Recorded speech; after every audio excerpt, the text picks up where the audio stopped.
Hello all and welcome back to my YouTube channel. I am Kiran Kumar Boya, an undergraduate.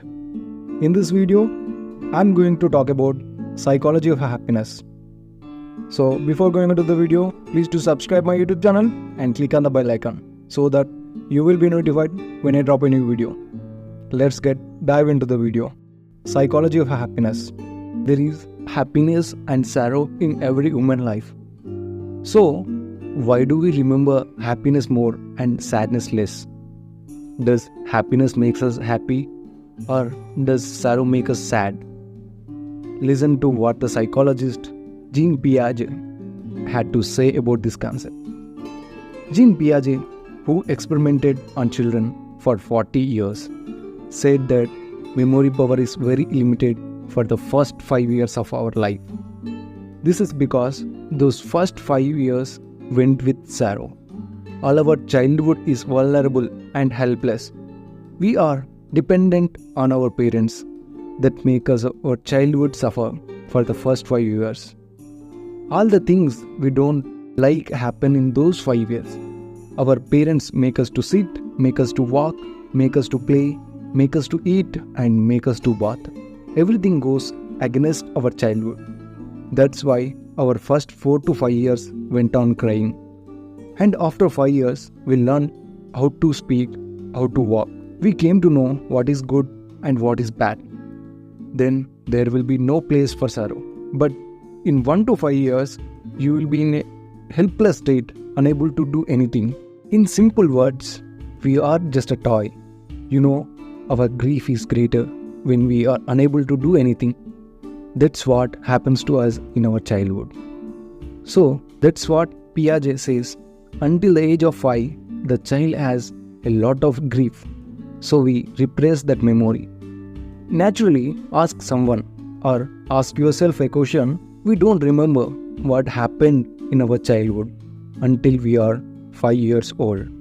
Because we experienced sorrow. We don't recollect the memories that happened in childhood that are full of suffering. That's why we don't remember most of our childhood. If you notice, we always prefer to remember only happy moments.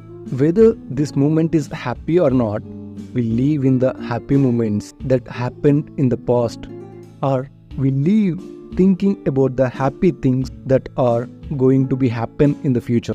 We talk like a storm in a teacup about all our small happy moments. You feel very happy when you meet your girlfriend for the first time. You meet her again and again to double that happiness.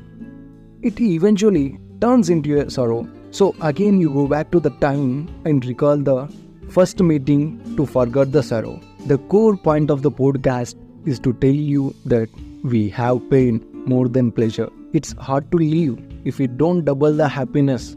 The same happens when a person dies. The person who died left us with sadness. Soon we just recall all the happy times spent with him to forget the grief. And we give a smile on our face to cherish the moment. It's because we can't bear the pain. Also, as our pain increases, our happiness also decreases. So far, we talked in terms of psychology. But now, speaking in a philosophical sense, Khalil Gibran's words came to mind. What he says is that we choose happiness before experiencing our sorrow. And when our happiness or sadness becomes more, the world becomes smaller. People are afraid of making their world smaller.